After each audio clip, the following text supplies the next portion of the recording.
La vida cristiana es un viaje profundo de fe, transformación y obediencia a la voluntad de Dios.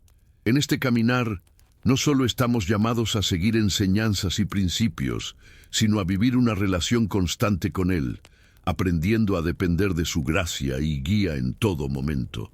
En este sentido, la vida cristiana no se limita a lo que hacemos en los espacios de culto, sino que se convierte en un estilo de vida integral que permea todas las áreas de nuestra existencia. Este viaje de fe nos invita a vivir bajo la perspectiva de la eternidad, confiando plenamente en las promesas de Dios y en la esperanza de su regreso. La adoración, entendida no solo como una práctica ritual, sino como una expresión continua de nuestro amor y reconocimiento hacia Él, se convierte en un aspecto esencial de este estilo de vida cristiano. Así también, la misión de la Iglesia se extiende más allá de las paredes de los templos, siendo un llamado a compartir el mensaje de esperanza y salvación con el mundo entero. Este estudio nos invita a reflexionar sobre la vida cristiana desde varias perspectivas clave. La dependencia total de Dios, el llamado a vivir en adoración, el propósito de la misión de la Iglesia y la esperanza de la eternidad. En medio de los desafíos de la vida diaria, estas verdades nos fortalecen, nos transforman y nos mantienen enfocados en lo que verdaderamente importa: nuestra relación con Dios y el propósito eterno que Él ha diseñado para nosotros. A lo largo de este recorrido, descubriremos cómo vivir con la plena confianza en que Dios está presente y activo en nuestras vidas, cómo nuestra adoración se convierte en una respuesta constante a su amor, y cómo la misión de la Iglesia sigue siendo un llamado urgente para anunciar la esperanza que solo encontramos en Cristo. El llamado de Moisés. Imagina por un momento lo que sería estar solo en el desierto, rodeado por montañas y una vastedad interminable, sin ninguna expectativa de un futuro grandioso, solo en la soledad y la rutina. Eso es exactamente lo que sucedió con Moisés, un hombre que hasta ese momento no parecía ser más que un simple pastor, sin grandes ambiciones ni una misión divina visible. Pero Dios, de maneras misteriosas y poderosas, elige este momento exacto para transformar la vida de Moisés y darle inicio a una jornada de fe que cambiaría no solo su vida, sino también el destino del pueblo de Israel. El encuentro de Moisés con la zarza ardiente es el inicio de este llamado transformador. Cuando Moisés se acerca a la zarza que arde en llamas, no sabía que estaba a punto de vivir una experiencia sobrenatural. La voz de Dios resonó desde el fuego diciendo: «Quítate las sandalias de los pies, porque el lugar en el que estás es tierra santa». Éxodo 3:5. Imagina la escena: un hombre común ante un evento extraordinario que hacía que hasta la tierra en la que pisaba se considerara sagrada. Dios, con su presencia poderosa, transforma ese momento simple en algo divino. No importa cuán insignificante se sintiera Moisés, Dios estaba allí, llamándolo a algo más grande. A veces nos preguntamos por qué Dios elige a personas como Moisés, personas que a primera vista parecen no tener muchas cualidades o habilidades que los califiquen para grandes hazañas. Pero lo que Dios nos enseña con Moisés es profundo. Él no necesita grandes habilidades humanas para hacer grandes milagros. La capacidad de Moisés no estaba en sus propias fuerzas ni talentos. Estaba en su total dependencia de Dios. Dios elige a los débiles y humildes, no para demostrar debilidad, sino para mostrar su fuerza. Él se revela como la fuente de todo lo que necesitamos, y la verdadera fe comienza cuando reconocemos que sin Dios no somos nada. Este principio de dependencia total de Dios es algo que también podemos aplicar en nuestras vidas hoy. ¿Cuántas veces nos sentimos descalificados para afrontar las dificultades de la vida? Cuando Moisés fue llamado, se mostró dudoso, cuestionando su capacidad para liderar al pueblo de Israel. Pero Dios lo tranquilizó diciendo, «Ciertamente estaré contigo». Éxodo 3:12. Moisés aprendió en ese momento que la verdadera fuerza no proviene de nuestras propias habilidades o recursos, sino de la presencia constante de Dios con nosotros. De la misma manera, en nuestras vidas, la oración y la confianza en Dios nos capacitan para enfrentar cualquier desafío, no por nuestra fuerza, sino por la suya. El llamado de Moisés no es solo una historia antigua, lleva un mensaje eterno sobre cómo Dios actúa en nuestras vidas. La Biblia nos enseña que todos tenemos un propósito divino, incluso cuando no podemos verlo de inmediato. Dios no se limita a lo que podemos imaginar. Él nos llama a algo más grande de lo que podríamos planear o desear. Si Moisés, un simple pastor, pudo convertirse en el líder de un pueblo y ser testigo de milagros poderosos, no hay límites para lo que Dios puede hacer en nuestras vidas cuando respondemos a su llamado con fe. Y, a medida que reflexionamos sobre este primer paso de Moisés, no podemos dejar de pensar en cómo Dios quiere involucrarnos en su obra, tal como lo hizo con él. El llamado de Moisés es una invitación para todos nosotros, para dejar que la presencia de Dios transforme nuestra vida y nos guíe en el camino de la fe. ¿Cómo estás respondiendo al llamado de Dios en tu vida? ¿Estás dispuesto a poner tu confianza en Él como lo hizo Moisés? El caminar de fe comienza con un paso, y ese paso, al igual que Moisés, puede ser el que nos lleva a un propósito mucho mayor de lo que podemos imaginar. Ahora sigamos al siguiente paso de este viaje, explorando la profunda identidad de Dios, revelada en la declaración «Yo soy el que soy», la identidad de Dios. La declaración de Dios a Moisés en el monte Horeb, «Yo soy el que soy». Éxodo 3:14, es una de las más profundas y misteriosas de toda la Biblia. ¿Qué significa exactamente? ¿Por qué Dios se revela de esta manera? En primer lugar, esta afirmación no solo define la naturaleza de Dios, sino que también nos invita a reflexionar sobre su eterna presencia y poder. Yo soy no es una simple descripción de lo que Dios es, sino una proclamación de que Él es y siempre será el fundamento de todo ser. Cuando Dios se presenta a Moisés con estas palabras, está haciendo una declaración radicalmente diferente a la de cualquier otra deidad conocida en la cultura de Moisés. En el Egipto de aquella época, los dioses dependían de templos, sacrificios y rituales para existir en la conciencia de la gente. Eran seres limitados que requerían de la adoración y atención humanas para mantenerse activos. Pero el Dios de Israel es radicalmente diferente. Él no depende de nada ni de nadie para existir. Su ser es autosuficiente, eterno e inmutable. Dios es el que es decir, Él está por encima de todo, fuera del tiempo y de las limitaciones humanas. Este aspecto de la divinidad es esencial para entender quién es Dios. A menudo, en nuestra vida diaria, nos vemos atrapados por nuestras limitaciones y necesidades. Buscamos a veces un propósito o razón de ser en las cosas que nos rodean, pero Dios es la fuente de todo. Él es el principio y el fin, el alfa y la omega. Nada lo limita, nada lo define, nada lo detiene.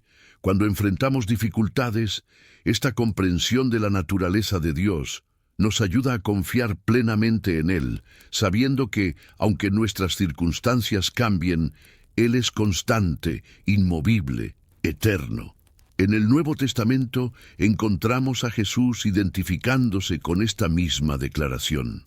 En el Evangelio de Juan, Jesús dice, «Antes de que Abraham fuera, yo soy». Juan 8:58. Aquí, Jesús no solo se presenta como una figura histórica, sino como la manifestación misma de Dios en la tierra.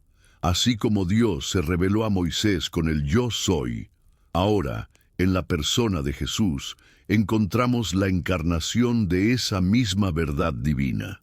Esta conexión profunda nos muestra que la identidad de Jesús es la misma de Dios, que es eterno, sin principio ni fin. A través de Él, podemos acercarnos a esa divinidad trascendental y experimentar su poder de manera personal. Reflexionando sobre esto en nuestras vidas, vemos que nuestra relación con Dios no depende de nuestras obras o de lo que podamos ofrecerle, sino de su infinita gracia. Él es el que es, y su presencia no cambia. Esta es una gran fuente de consuelo para aquellos que luchan con la inseguridad o las circunstancias cambiantes. Cuando oramos y nos dirigimos a Dios, podemos estar seguros de que estamos hablando con aquel que está por encima de todas las cosas, y que Él tiene el control total sobre nuestras vidas. Nuestra fe debe estar firmemente fundada en esta verdad, que el Dios que nos llama es eterno, inmenso y capaz de hacer todo lo que promete. El yo soy de Dios nos recuerda además que Él está siempre presente. En medio de nuestra vida cotidiana, a veces sentimos que nos enfrentamos a un vacío o a una ausencia de propósito, pero recordemos que la presencia de Dios no depende de nuestras emociones o percepciones. Él está aquí, en este momento, con nosotros, guiándonos y protegiéndonos. Cuando enfrentamos las pruebas de la vida, el yo soy de Dios nos invita a descansar en su soberanía y amor incondicional. De este modo, la identidad de Dios es una fuente inagotable de fortaleza. Nos invita a poner toda nuestra confianza en Él, sabiendo que Él es quien sostiene el universo entero y al mismo tiempo está personalmente interesado en nuestra vida y en nuestros desafíos. Así, podemos seguir adelante con una fe firme, recordando que el mismo Dios que habló a Moisés es el mismo que camina con nosotros hoy. Ahora avanzamos al siguiente paso en esta increíble travesía espiritual: la liberación del pueblo de Israel. Un acto de salvación divina que nos enseña sobre el poder de la fe y la acción de Dios en la historia. La liberación del pueblo de Israel. La historia de la liberación de Israel del Egipto es una de las narrativas más poderosas en la Biblia, una que demuestra el inmenso poder y la fidelidad de Dios. En Éxodo 3, cuando Dios se revela a Moisés en el monte Horeb, no solo le da un mandato, sino que también le recuerda a Moisés el propósito divino: liberar a su pueblo de la esclavitud. Dios no actúa por casualidad ni por error. Todo está marcado por su plan soberano. La libertad de los israelitas no es simplemente una cuestión de deseo o de clamor humano. Es una respuesta al pacto que Dios hizo con los patriarcas, Abraham, Isaac y Jacob, y sobre todo es un testimonio de su fidelidad a su pueblo. A lo largo de la historia de la humanidad, vemos que la salvación nunca comienza con el ser humano, sino con Dios. La fe de Israel no fue lo que inicialmente motivó la intervención de Dios, sino su amor y fidelidad hacia los pactos que Él había hecho. Dios escucha el clamor de su pueblo, pero su acción está guiada por su propósito eterno. En ese sentido, la liberación de Israel es un acto de gracia, un recordatorio de que la salvación es siempre una obra divina, no humana. Las plagas que azotaron Egipto no fueron meras calamidades naturales, sino manifestaciones del poder de Dios, destinadas a desafiar y demostrar la falsedad de los dioses egipcios. Cada plaga fue un golpe directo a las falsas creencias egipcias, mostrando que solo el Dios de Israel tiene el poder para dominar sobre la naturaleza y la historia. Los egipcios, que adoraban a sus dioses con fervor, se dieron cuenta de que su fe en esos ídolos era vana frente al poder de Jehová. Esto nos recuerda que nuestra fe debe estar firmemente arraigada en el único Dios verdadero, quien tiene la autoridad sobre todas las cosas. Cuando los desafíos y las pruebas se levantan en nuestras vidas, debemos recordar que nuestro Dios tiene poder sobre todo lo que nos rodea. y su intervención siempre será una demostración de su soberanía. El momento culminante de esta liberación llega con la Pascua, un acto que simboliza la fe del pueblo de Israel en la promesa de Dios de salvarlos. La sangre del Cordero, colocada en los postes de las puertas, es una representación de la fe en el sacrificio divino que protegerá al pueblo de la muerte. Este acto no solo fue una liberación física, sino también un acto simbólico de la salvación eterna que vendría a través de Cristo. Jesús, el Cordero de Dios, fue el sacrificio definitivo para la salvación de la humanidad, y en él encontramos la verdadera libertad, una libertad espiritual que trasciende las cadenas físicas. La salvación de Israel es, por lo tanto, una imagen de la salvación que todos nosotros, como creyentes, experimentamos a través de Cristo. En la vida diaria, a menudo nos enfrentamos a circunstancias que parecen opresivas, como los israelitas lo hicieron en Egipto. Sin embargo, al igual que Dios los liberó de la esclavitud, Él también tiene el poder de liberarnos de las ataduras del pecado y las dificultades que nos rodean. Su gracia es suficiente para cambiar nuestra situación, y su plan es mucho más grande de lo que podemos ver en el momento. Este acto de liberación también nos invita a reflexionar sobre la importancia de la obediencia. Los israelitas, para ser liberados, debían seguir las instrucciones dadas por Dios, como lo vemos en la institución de la Pascua.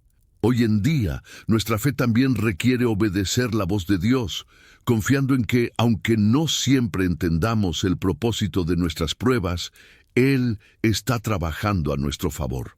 La salvación es un regalo, pero también requiere una respuesta de fe, un acto de obediencia que nos conecta más profundamente con la voluntad de Dios. El proceso de liberación del pueblo de Israel nos recuerda que la salvación de Dios no solo es un evento histórico, sino un acto continuo en la vida de cada creyente. Como Moisés, nosotros también somos llamados a actuar en fe, a confiar en el poder de Dios para liberarnos y guiarnos hacia su propósito. Y así avanzamos en nuestra jornada espiritual, recordando siempre que, a través de la fe en Dios y la obediencia a su palabra, la salvación sigue siendo una obra viva y poderosa en nuestras vidas. Y mientras continuamos nuestro viaje con Israel, vamos ahora a considerar la presencia constante de Dios en el desierto, un recordatorio de su fidelidad en todo momento, incluso cuando las circunstancias son difíciles. La presencia de Dios en el desierto. Cuando el pueblo de Israel comenzó su viaje por el desierto, se encontraba en una situación de total dependencia de Dios. Aunque habían sido liberados de la esclavitud en Egipto, aún enfrentaban enormes desafíos en su camino hacia la tierra prometida. El desierto, con su calor abrasador y su falta de recursos, parecía un lugar inhóspito e implacable. Sin embargo, fue precisamente en ese entorno aparentemente árido donde la presencia de Dios se manifestó de manera asombrosa y constante. En la Biblia leemos que Dios se reveló a los israelitas como una columna de nube durante el día y como fuego durante la noche, indicando que Él estaba con ellos en todo momento. Éxodo 13:21. Esta presencia no solo les ofrecía dirección, sino también consuelo y protección. La columna de nube y el fuego no solo fueron señales visibles del poder divino, sino que también simbolizaron la guía y la provisión de Dios en sus vidas. En medio de la incertidumbre, la nube les indicaba por dónde debían ir, y el fuego les daba calor y luz durante la noche, mostrándoles que nunca estaban realmente solos. Hoy, Dios sigue guiándonos de maneras similares, no a través de columnas de nube y fuego, sino a través del Espíritu Santo que mora en nuestros corazones. Al igual que los israelitas, somos llamados a caminar en fe, confiando en que Dios está presente, guiándonos incluso en los momentos de oscuridad. Además de guiarlos, Dios les proveía lo necesario para su supervivencia. Cuando el pueblo de Israel se enfrentó al hambre y la sed en el desierto, Dios no solo les mostró el camino, sino que también les dio maná del cielo y agua de la roca. La provisión de maná fue un milagro diario que les recordaba que Dios es el proveedor de todas nuestras necesidades. El maná no era algo que pudieran almacenar para el futuro. Debía ser recogido cada día, lo que enseñaba al pueblo a depender completamente de Dios y a vivir por fe. En nuestras vidas, a veces nos enfrentamos a situaciones que nos dejan sin recursos visibles, pero Dios nos recuerda que Él es nuestra fuente de provisión y podemos confiar en su fidelidad cada día. Además, la roca que les dio agua es una clara imagen de Cristo, el roca de nuestra salvación. En 1 Corintios 10:4, Pablo nos recuerda que la roca que siguió al pueblo de Israel en el desierto era una representación de Cristo, quien nos ofrece el agua viva que nunca se agota. A través de Jesús, recibimos no solo el sustento espiritual necesario para nuestra vida diaria, sino también la salvación eterna.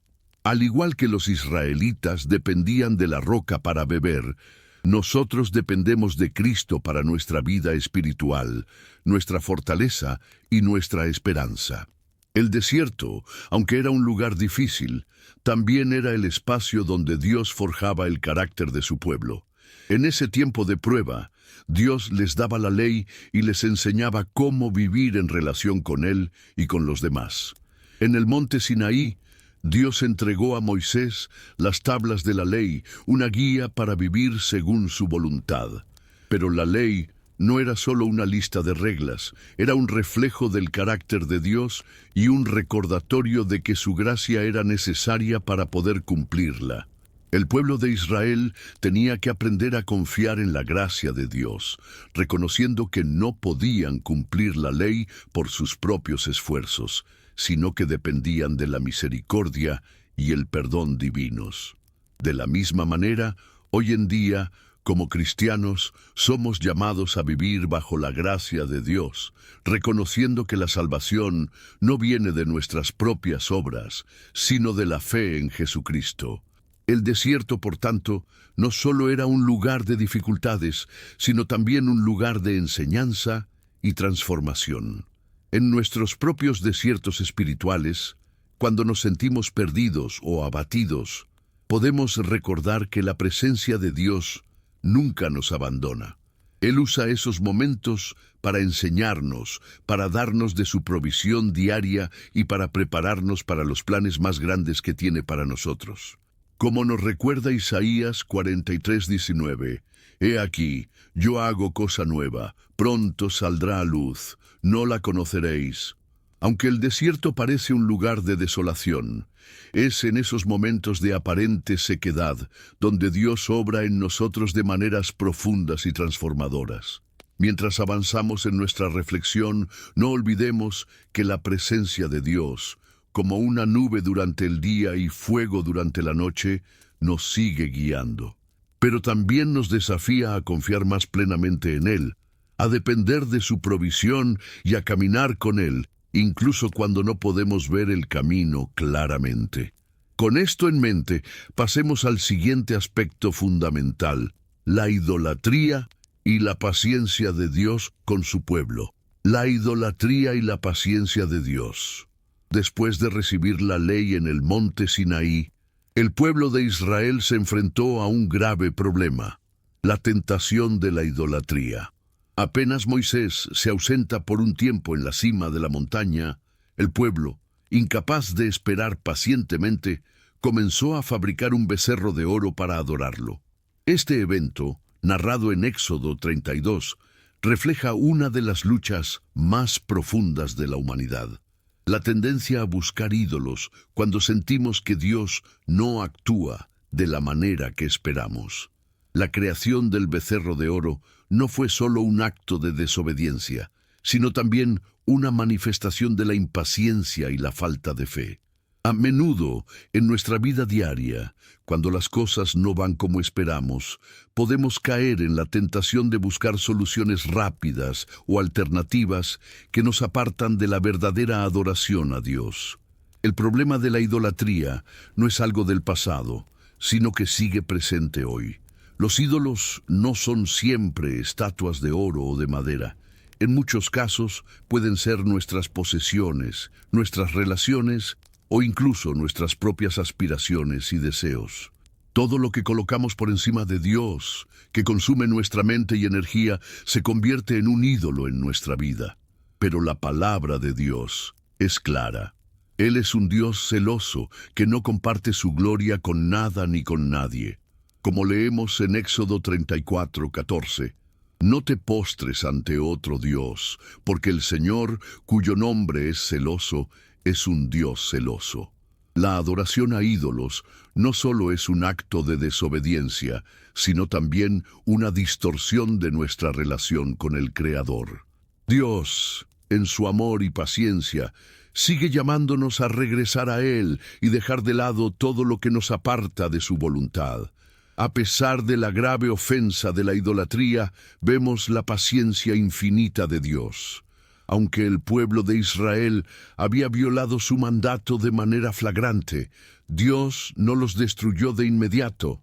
Moisés intercedió por ellos, pidiendo perdón en nombre de todo el pueblo, y Dios, en su misericordia, les otorgó una segunda oportunidad. Este acto de misericordia refleja la paciencia de Dios con nosotros, incluso cuando repetidamente caemos en nuestros propios ídolos. En momentos de debilidad, Dios nos ofrece siempre un camino de regreso. La Biblia nos enseña que su amor es más grande que nuestras faltas y que, si nos arrepentimos de corazón, Él es fiel y justo para perdonarnos. 1 Juan 1:9. Esta historia también nos muestra la importancia del arrepentimiento genuino. El pueblo de Israel, después de la confrontación de Moisés, tuvo que enfrentarse a las consecuencias de su pecado, pero también experimentó el perdón divino. La idolatría, aunque grave, no es el fin. La gracia de Dios siempre ofrece un camino de restauración. Hoy, aunque vivimos en tiempos muy diferentes, la lección sigue siendo la misma.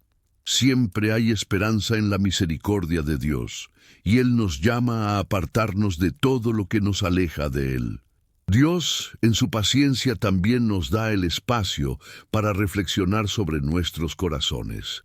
A menudo, la idolatría surge de un vacío interior, de un anhelo de control o satisfacción que solo Él puede llenar.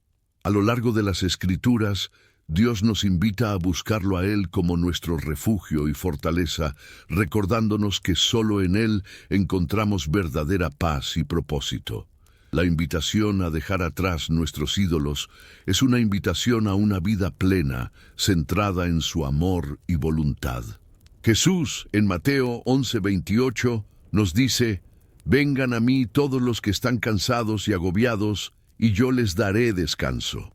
Este descanso solo se encuentra en Él, y es a través de esa dependencia total que experimentamos una vida transformada. Así como el pueblo de Israel pasó por un proceso de purificación y arrepentimiento, nosotros también somos llamados a un continuo examen de nuestras vidas, identificando aquellos ídolos que podrían estar desplazando a Dios en nuestro corazón. Y aunque la tentación de la idolatría siempre está presente, podemos confiar en la paciencia infinita de Dios, que nos guía con amor y nos da la oportunidad de volver a Él una y otra vez. Ahora que hemos reflexionado sobre la idolatría y la paciencia de Dios, pasemos a entender un aspecto aún más profundo: la soberanía de Dios. La soberanía de Dios. La soberanía de Dios es uno de los conceptos más poderosos y profundos que encontramos a lo largo de la Biblia. Desde el principio, Dios ha sido el soberano absoluto sobre toda la creación. Nada escapa a su control, y todo lo que ocurre en el universo está bajo su autoridad. En Isaías 45:5, Dios declara: Yo soy el Señor, y no hay otro. Fuera de mí no hay Dios. Yo te ceñiré, aunque tú no me hayas conocido. Esta afirmación subraya el hecho de que Dios no depende de nada ni de nadie para existir o actuar. Él es el principio y el fin, el alfa y la omega, como nos recuerda Apocalipsis 22:13. Nada puede contradecir su voluntad, ni el mal, ni las circunstancias que parecen fuera de control. La soberanía de Dios nos invita a confiar en su plan eterno, incluso cuando no entendemos lo que está sucediendo en nuestras vidas. A menudo, cuando enfrentamos dificultades o situaciones que nos desbordan, podemos sentir que estamos fuera del control de Dios. Pero la realidad es completamente diferente. Él sabe lo que está haciendo, y aunque nuestros ojos no vean el panorama completo, Él siempre tiene el control. Esto es lo que la Biblia nos enseña una y otra vez, desde la creación del mundo hasta la historia de los patriarcas y profetas. La vida de José, por ejemplo, nos muestra cómo Dios utiliza incluso las circunstancias más dolorosas y desconcertantes para cumplir su propósito divino. José fue vendido como esclavo por sus propios hermanos, pero Dios lo usó para salvar a su pueblo, demostrando que incluso las tragedias pueden ser parte del plan soberano de Dios. La soberanía de Dios también se revela en sus alianzas. A través de las promesas hechas a Noé, Abraham y el pueblo de Israel, vemos cómo Él guía la historia humana según su voluntad perfecta. Cada pacto, cada promesa, no depende de la fidelidad del ser humano, sino de la fidelidad inquebrantable de Dios. En 2 Timoteo 2:13 se nos recuerda, si somos infieles, Él permanece fiel, Él no puede negarse a sí mismo. Esto significa que incluso cuando fallamos, la soberanía de Dios sigue siendo confiable. Él cumple sus promesas y su voluntad se realiza sin importar las fallas humanas. Así, la soberanía de Dios nos da una base firme para nuestra fe, porque sabemos que Él siempre actuará de acuerdo con su carácter fiel y justo. Este principio se extiende al cumplimiento de la redención a través de Jesucristo. El Antiguo Testamento señala la venida del Mesías, un Salvador que liberaría a su pueblo de la esclavitud del pecado. Jesús, en su vida, muerte y resurrección, cumplió completamente esta profecía. En la cruz, Él no solo nos brindó la salvación, sino que también demostró la soberanía de Dios al tomar sobre Él mismo el juicio de todos los hombres. En Hechos 2:23, Pedro dice que a éste, entregado por el determinado consejo y anticipado conocimiento de Dios, prendisteis y matasteis por manos de inicuos. La muerte de Jesús no fue un accidente ni un fracaso en el plan de Dios. Al contrario, fue la culminación de su soberanía, un acto divino perfectamente orquestado para nuestra salvación. La soberanía de Dios nos enseña finalmente a vivir con humildad y reverencia. Si Él es soberano, nuestra vida debe estar sometida a su voluntad. Vivir según sus principios y enseñar su palabra es nuestra respuesta a su autoridad. En el Evangelio de Mateo, Jesús nos invita a seguirlo y a poner nuestra fe en Él. Todo poder me ha sido dado en el cielo y en la tierra. Por tanto, vayan y hagan discípulos de todas las naciones. Mateo 28, 18, 19. Esta es una gran misión que recibimos de un Dios soberano que tiene el control absoluto sobre todas las cosas. La soberanía de Dios no solo es una verdad que debe fortalecer nuestra fe, sino que también nos llama a actuar con propósito, sabiendo que estamos alineados con el plan eterno de Dios. Con esta comprensión de la soberanía de Dios, nos preparamos para descubrir un aspecto aún más trascendental de nuestra fe, la encarnación de Cristo. La encarnación de Cristo. La encarnación de Cristo es uno de los misterios más profundos y sorprendentes de la fe cristiana. Es el momento en que el Hijo de Dios, la segunda persona de la Trinidad, tomó forma humana y vino al mundo en la persona de Jesús. Este acto divino no solo revela el inmenso amor de Dios por la humanidad, sino que también marca el inicio de la redención de la humanidad, un plan eterno que se había gestado desde antes de la fundación del mundo. En el Evangelio de Juan, capítulo 1, versículo 14, leemos: «Y el Verbo se hizo carne y habitó entre nosotros, y vimos su gloria, gloria como del unigénito del Padre, lleno de gracia y de verdad». Este versículo encapsula la maravilla de la encarnación. Dios mismo se hizo hombre para estar con nosotros, para experimentar nuestra humanidad y para ofrecer nuestra salvación. La encarnación nos muestra que Dios no es un ser distante o lejano, sino que se acercó de una manera radical y tangible a la humanidad. En Jesús, Dios no solo se identificó con nuestra condición humana, sino que también participó plenamente en nuestras luchas, tentaciones y sufrimientos. La Biblia nos dice que Jesús fue tentado en todo, pero sin pecado. Hebreos 4:15. Esto significa que Él conoce nuestras luchas más íntimas, nuestras batallas contra el pecado y las dificultades de la vida, porque las experimentó Él mismo. En la vida de Jesús vemos que la divinidad no está separada de la humanidad. Al contrario, la divinidad se hizo cercana y accesible, y lo hizo para que pudiéramos encontrar en Él un Salvador que nos entiende profundamente. La encarnación de Cristo también es un acto de humillación. El Creador del universo, aquel que sostiene todas las cosas con su poder, eligió nacer en humildes condiciones, en un pesebre rodeado de pobreza y desprecio. En Filipenses 2, 6, 8, Pablo describe esta humillación de la siguiente manera: el cual, siendo en forma de Dios, no estimó el ser igual a Dios como cosa a que aferrarse, sino que se despojó a sí mismo, tomando forma de siervo, hecho semejante a los hombres.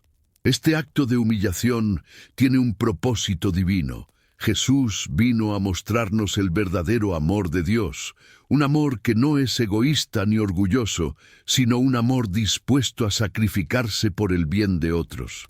Su vida fue un modelo de humildad, compasión y servicio, y nos enseñó que como seguidores de Cristo debemos reflejar ese mismo amor en nuestras vidas diarias. Pero la encarnación no solo tiene que ver con la vida de Jesús, sino con su obra redentora. Al asumir nuestra humanidad, Jesús estaba cumpliendo el propósito de restaurar la relación rota entre Dios y la humanidad a causa del pecado. Jesús, como el Dios con nosotros, Emmanuel, se entregó como sacrificio perfecto por nuestros pecados. En su muerte en la cruz, Él no solo sufrió física y emocionalmente, sino que cargó con el peso de todo el pecado del mundo. Al resucitar, venció la muerte y el pecado, ofreciendo a todos los que creen en Él el regalo de la salvación y la vida eterna. Como dice en Juan 14:6, «Yo soy el camino, la verdad y la vida. Nadie viene al Padre sino por mí». La encarnación es, por lo tanto, el puente entre Dios y los hombres, la forma en que Dios nos hizo accesibles a través de Jesucristo. Al entender la encarnación de Cristo, debemos reflexionar sobre cómo esto transforma nuestra vida diaria. Si Jesús vino al mundo de esta manera, con humildad y sacrificio, nosotros también estamos llamados a vivir con un corazón humilde, dispuesto a servir y amar a los demás. La encarnación nos reta a dejar de lado nuestra propia voluntad y a someternos a la voluntad de Dios, como Jesús lo hizo. Él vivió completamente dependiente de su Padre, y nosotros también debemos aprender a depender de Dios en todos los aspectos de nuestra vida. Esta dependencia no es una debilidad, sino una fortaleza, porque es en nuestra debilidad que experimentamos la gracia de Dios. Al vivir una vida cristiana de humildad y servicio, reflejamos el amor y la obra de Cristo en nosotros. La encarnación es la prueba máxima del amor de Dios por nosotros. Él no solo envió a su Hijo a la cruz para salvarnos, sino que también lo hizo para enseñarnos cómo vivir. Y es en la vida de Cristo, tanto en su nacimiento como en su muerte y resurrección, que encontramos la verdadera medida del amor y la gracia de Dios. Siguiendo su ejemplo, somos llamados a vivir de una manera que honre a Dios y que sea un testimonio de su gloria en el mundo. Ahora, este entendimiento de la encarnación nos lleva a un paso más en nuestra jornada espiritual: la vida cristiana y la dependencia total de Dios. La vida cristiana y la dependencia de Dios. La vida cristiana no es solo una serie de buenas acciones o moralidad, sino un caminar diario de dependencia de Dios. Esto significa reconocer que sin Él no somos nada y no podemos hacer nada. La fuerza del cristiano viene directamente de Dios, a través de su gracia y del Espíritu Santo. El apóstol Pablo, en 2 Corintios 12:9, nos recuerda que mi gracia te basta, porque mi poder se perfecciona en la debilidad, invitándonos a darnos cuenta de que nuestra limitación es una oportunidad para experimentar la plenitud del poder de Dios en nosotros. Vivir con esta dependencia trae transformación, ya que nos enseña a someter nuestros propios planes a la voluntad de Dios, buscando su dirección en cada área de la vida. Cuando reconocemos que nuestra fuerza es débil, pero el poder de Dios es perfecto, encontramos una fuente de confianza y valentía que nos lleva a la victoria sobre el pecado y las tentaciones. La promesa del regreso de Cristo también es una razón para nuestra esperanza y confianza. En medio de las dificultades e incertidumbres de este mundo, sabemos que el Señor volverá y traerá un cielo nuevo y una nueva tierra. Apocalipsis 21:1, donde viviremos en su presencia sin más dolor ni sufrimiento. Esto nos fortalece y nos motiva a continuar nuestro caminar de fe. La verdadera alegría del cristiano viene de esta dependencia. Como dice Nehemías 8:10, el gozo del Señor es nuestra fortaleza. Cuando nuestra vida está moldeada por esta confianza, nuestra alegría no depende de las circunstancias, sino de la presencia constante de Dios en nuestra vida. La adoración como estilo de vida. La adoración no es solo algo que hacemos en momentos específicos, como en las celebraciones de culto, sino que debe ser un estilo de vida. Este estilo de vida reconoce la grandeza de Dios en todas las áreas de nuestra existencia. La adoración genuina no se limita a cánticos y oraciones, sino que involucra un corazón sincero y humilde, dispuesto a glorificar a Dios en espíritu y en verdad. El llamado a la adoración se extiende a todas las personas, independientemente de su posición o estatus. Dios desea que todos le conozcan y le adoren, y nos invita a vivir de una manera que refleje ese reconocimiento constante de su soberanía. La adoración es un acto de entrega total, no solo en los momentos de culto, sino en cada acción de nuestra vida diaria. Como dice Romanos 12:1, os ruego, hermanos, que presentéis vuestros cuerpos como sacrificio vivo, santo, agradable a Dios, que es vuestro culto racional. La adoración genuina resulta en una transformación interior que nos lleva a vivir de acuerdo con los valores del reino de Dios, reflejando su amor y bondad hacia los demás. Al adorar a Dios, nuestra vida se convierte en un testimonio viviente de su presencia y poder transformador. La misión de la Iglesia. La misión de la Iglesia es compartir el mensaje de salvación y esperanza que Dios ofrece a todos los pueblos. No se trata solo de predicar, sino de ser testigos vivos de la gracia y el amor de Dios, reflejando su compasión y misericordia en cada acción que tomamos. Jesús nos dio una misión clara en Mateo 28:19-20, cuando dijo: por tanto, id y haced discípulos a todas las naciones. Los cristianos son llamados a ser embajadores de Cristo, reflejando su amor en todas las interacciones diarias. Esto no depende de nuestra habilidad o elocuencia, sino del poder de Dios, que actúa a través de su palabra y del Espíritu Santo. El Evangelio no es solo una proclamación verbal, sino también un testimonio visual y práctico de la vida de Cristo en nosotros. La misión de la Iglesia es relevante y actual, ya que la necesidad de conocer la gracia redentora de Dios es tan urgente como siempre. Independientemente de las circunstancias, el mensaje del Evangelio sigue siendo un faro de esperanza para un mundo que busca respuestas a las preguntas más profundas de la vida. La eternidad y la esperanza.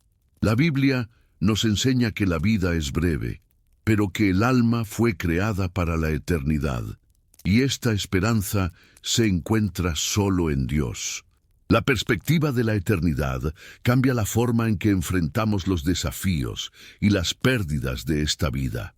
Sabemos que lo que enfrentamos ahora es temporal, pero lo que Dios ha prometido para el futuro es eterno. Jesús nos prometió en Juan 3:16 que todo aquel que cree en Él no se pierda, sino que tenga vida eterna. Esta promesa cambia por completo nuestra visión sobre la muerte y la vida después de ella. Para el cristiano, la muerte no es el final, sino un paso hacia una vida eterna junto a Dios. La esperanza de esta eternidad nos da consuelo en los momentos de sufrimiento y nos motiva a vivir de acuerdo con los principios del reino de Dios. La invitación de Dios para acercarse a Él sigue viva, y esa relación transformadora nos lleva a un propósito mayor en nuestras vidas. Al vivir con la esperanza de la eternidad, encontramos significado en cada momento y nos preparamos para el futuro eterno que Él tiene reservado para nosotros. Ahora que hemos explorado los aspectos fundamentales de la vida cristiana, la dependencia de Dios, la adoración como estilo de vida, la misión de la Iglesia y la esperanza de la eternidad, te invito a reflexionar sobre cómo estas enseñanzas pueden transformar tu día a día. ¿Estás dispuesto a vivir cada momento con la dependencia total de Dios, confiando en su voluntad y dirección? ¿Te has detenido a pensar en cómo tu vida puede reflejar una adoración continua a través de tus acciones y decisiones? La misión de la Iglesia no es solo un mandato, sino un llamado personal a ser embajadores del amor y la esperanza de Cristo en este mundo. ¿Cómo puedes contribuir al cumplimiento de esta misión en tu entorno? Y finalmente, la esperanza de la eternidad, la promesa de que la vida no termina aquí, sino que hay un propósito eterno que nos espera en la presencia de Dios, nos debe dar fuerzas para vivir con alegría, confianza y propósito. Comparte tu experiencia o tus pensamientos sobre cómo estas verdades están impactando tu vida. ¿Qué áreas de tu vida te gustaría que fueran transformadas por la dependencia total de Dios? Deja tu comentario abajo. Me encantaría saber cómo estás viviendo estas enseñanzas. Y si este contenido ha tocado tu corazón, no olvides suscribirte al canal, activar las notificaciones y compartir este video con alguien que pueda beneficiarse de estas palabras. Te dejo con una invitación para el siguiente video que aparecerá en la pantalla para seguir profundizando en tu caminar de fe y descubrir más sobre el propósito que Dios tiene para ti. Nos vemos en el próximo video. Con cariño, José.